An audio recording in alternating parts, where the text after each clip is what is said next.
வகை தமிழ் நேயர்களுக்கு வணக்கம். இன்றைக்கு நம்ம நிகழ்ச்சியில் பிஎஸ்பி தலைவர் ஆம்ஸ்ட்ராங் அவர்களோட படுகொலையில் யாரெல்லாம் சம்மந்தப்பட்டிருக்காங்க, இது வரைக்கும் என்னெல்லாம் நடந்தது அப்படின்ற விவரங்களை பற்றி தான் இந்த வீடியோவில் பார்க்க போகிறோம். ஸோ வாங்க பார்க்கலாம்.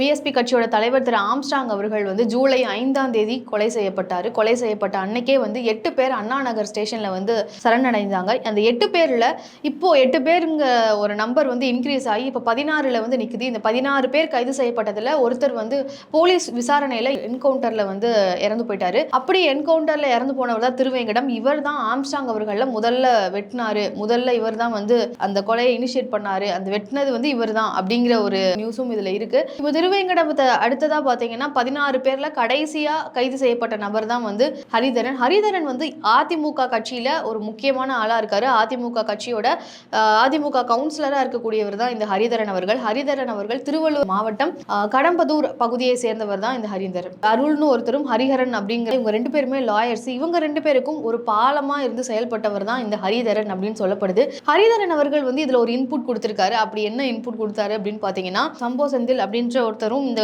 கொலையில ஈடுபட்டிருக்கிறதாகவும், இவரோட பேசின இவரோட டேட்டாஸ் எதுவுமே வெளியில சிக்கிடக்கூடாது, காவலர்களுக்கு போய் சேர்ந்துடக்கூடாது அப்படின்ற ஒரு எண்ணத்துல ஒரு இன்புட், அதாவது ஒரு பிளான் கொடுத்திருக்காரு. என்ன பிளான்னா, கூவம் ஆத்துல இவங்க அந்த கொலை செய்யற டைம்ல யூஸ் பண்ணக்கூடிய செல்போன்ஸ் எல்லாத்தையும் கூவம் ஆத்துல போட்டுருங்க, அப்பனாதான் ஆதாரங்கள் அவ்வளவு சீக்கிரம் கிடைக்காது அப்படின்னு சொல்லியிருக்காரு. ஸோ இந்த அவுட்புட்டை கொடுத்தது யாரு அப்படின்னு பாத்தீங்கன்னா இந்த ஹரிதரன் அவர்கள் தான். அது மட்டும் இல்லாம கூவம் ஆத்துல வீசப்பட்ட செல்போன்ல ஒன்று கண்டுபிடிச்சிருக்காங்க. அந்த செல்போன் எரிக்கப்பட்டு அதற்கப்புறமா அதில் வீசிருக்காங்க. அதாவது எந்த ஒரு டேட்டாவுமே போலீஸ்க்குவோ சரி எதுவுமே வெளியில வந்துடக்கூடாது அப்படிங்கிறத தீவிரமா திட்டமிட்டு இந்த மாதிரியான ஒரு செயலை செஞ்சிருக்காங்க. மெரினா மீட்பு குழு, தீயணைப்பு படையினர், அது மட்டும் இல்லாமல் ஸ்கூபா டைவர்ஸ், இவங்க எல்லாத்தையும் அந்த பகுதிக்கு கூட்டிட்டு போய் அந்த இடத்துல இருந்து தேடி ஒரு செல்போன்ஸை மீட் எடுத்திருக்காங்க. இந்த செல்போன்ஸ்ல கிடைக்கக்கூடிய டேட்டா மூலமா இந்த கேஸ்ல யாரோ ஒரு முக்கிய புள்ளி, யாரோ ஒரு முக்கியமான நபர் ஈடுபட்டிருக்கதா சொல்றாங்க.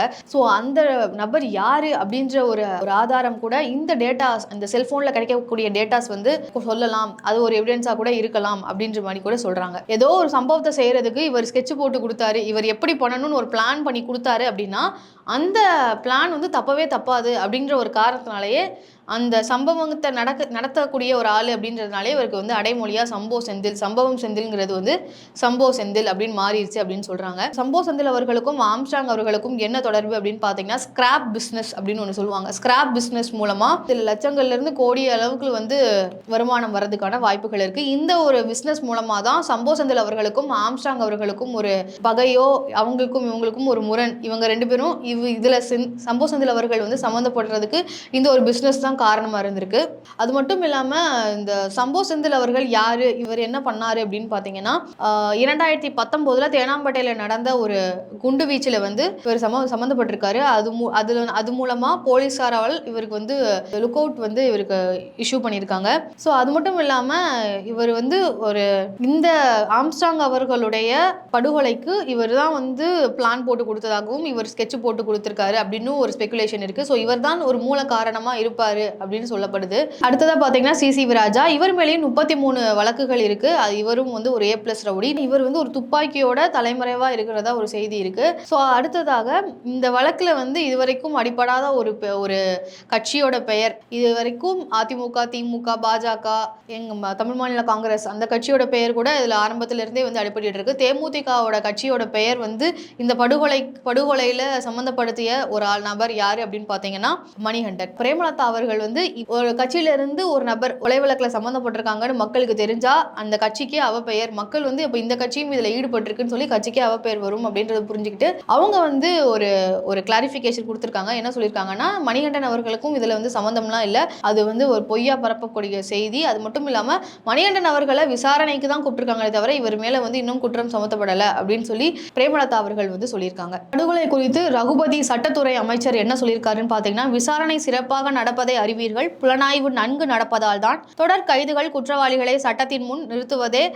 நோக்கம், இதில் எந்த சமரசத்திற்கும் இடமில்லை அப்படின்னு சொல்லி ரகுபதி சட்டத்துறை அமைச்சர் அவர்களும் வந்து சொல்லியிருக்காங்க. படுகொலையில் சம்பந்தப்பட்டு கைதான நபர்கள்ல முக்கியமான ஒரு நபரா வந்து புளியந்தோப்பு அஞ்சலை அப்படின்றவங்களை சொல்றாங்க. புளியந்தோப்பு அஞ்சலை அவர்களை பேசுறப்போ ஆர்காட் சுரேஷ் அவர்களை வந்து சொல்லணும். ஏன் அப்படின்னு பார்த்தீங்கன்னா, ஆரம்பத்துல இருந்தே இவரோட படுகொலையில விசாரணை பண்றப்போ வந்து ஒரு பெயர் வந்து ஆம்ஸ்ட்ராங் அவர்களுடைய பெயரோடய சேர்த்து அழைக்கப்படுதுன்னா ஆர்காட் சுரேஷ் அவர்களுடைய பெயர் தான். ஏன் அப்படின்னு பார்த்தீங்கன்னா, ஆர்காட் சுரேஷ் அவர்களுடைய கொலைக்கு பழிவாங்குற நோக்கத்துல தான் ஆம்ஸ்ட்ராங் அவர்கள் வந்து கொலை செய்யப்பட்டார் அப்படின்ற ஒரு கருத்து வந்து இருந்துட்டே வருது. ஸோ ஆர்காட் சுரேஷுக்கு ஒரு முக்கியமான நபராக தான் வந்து அஞ்சலை அவர்கள் இருக்காங்க. ஸோ அஞ்சலை அவர்கள் வந்து ஆரம்ப கட்டத்தில் வந்து வட்டி தொழில் வந்து செஞ்சுட்டு இருக்காங்க. அவங்களோட முக்கியமான ஒரு தொழிலே வந்து வட்டி தொழில் தான். அது மட்டும் இல்லாமல் கஞ்சாவும் வந்து அவங்க விற்கிறதா வந்து சொல்லியிருக்காங்க. புளியந்தோப்பு பகுதியில் வட்டி தொழில் செய்யறதுக்கு இவங்களுக்கு ஒரு பெரிய பக்கபலமாக இருந்தது யார் அப்படின்னு பார்த்தீங்கன்னா ஆர்காட் சுரேஷ் அவர்கள் தான். ஆர்காட் சுரேஷ் அவர்கள் இருந்ததுனால தான் அஞ்சலி அவர்களுடைய பெரிய பெரிய ஆட்களுக்கு கூட அவங்க வட்டி காசு கொடுத்துட்டு இருந்திருக்காங்க. ஸோ இவங்களோட பேக் போன்ல ஆர்காட் சுரேஷ் அவர்கள் ஒரு பேக் போன் மாதிரி இருந்ததுனால தான் இவங்களால அந்த தொழில் வந்து சிறப்பாக செஞ்சுட்டு இருக்க முடிஞ்சிருக்கு அப்படின்னு சொல்லி அவங்களே போலீஸோட விசாரணையில சொல்லியிருக்காங்க. ஸோ இப்போ ஆர்காட் சுரேஷ் அவர்கள் கொலை செய்யப்பட்டதுல ஆம்ஸ்ட்ராங் அவர்கள் தான் ஈடுபட்டிருக்காரு அப்படின்னு சொல்லி ஒரு ஸ்பெகுலேட்டட் கருத்து இருக்கிறதுனால ஸோ அதுக்காக பழிவாங்குற நோக்கத்தில் நான் இந்த கொலை செய்யறதுக்கு வந்து ஃபினான்ஷியலாக ஹெல்ப் பண்ண, நேரடியாக சம்மந்தப்படலைனாலும் ஃபினான்ஷியலாக நான் ஹெல்ப் பண்ணேன் அப்படின்னு சொல்லி புளியந்தோப்பு அஞ்சலி அவர்கள் வந்து வாக்குமூலம் கொடுத்துருக்காங்க. இந்த சம்பவங்கள் நடந்துட்டு இருந்த அதே நேரத்தில் இயக்குனர் ப. ரஞ்சித் அவர்கள் வந்து நீதி வேண்டி ஒரு பேரணி வந்து நடத்தினார். இந்த பேரணியில் 2000 3000த்துக்கும் மேற்பட்ட மக்கள் வந்து இதில் கலந்துக்கிட்டாங்க அப்படின்னு பேசப்படுது. அது மட்டும் இல்லாமல் இதில் பல திரைப்பட பிரபலங்களும் கலந்துட்டு இருக்காங்க. ஸோ இந்த கொலை வந்து நடந்திருக்க கூடாது, இந்த கொலையை வந்து ஏன் நடந்துச்சு அப்படின்னு சொல்லி ஒரு கண்டனம் தெரிவிக்கிற வகையில் இந்த பேரணி வந்து நடந்திருக்கு.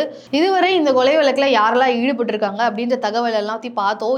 இதுக்கும் மேலேயும் யாரோ ஒரு முக்கியமான நபர், முக்கியமான புள்ளி இந்த படுகொலையில் சம்மந்தப்பட்டிருக்கதா சொல்றாங்க. அது யார் என்ன அப்படிங்கிறது இந்த விசாரணை முடிவில் தான் தெரிய வரும். ஸோ அதுவரை உங்களிடமிருந்து விடைபெறுவது நான் உங்கள் ஸ்வேதா. நன்றி, வணக்கம்.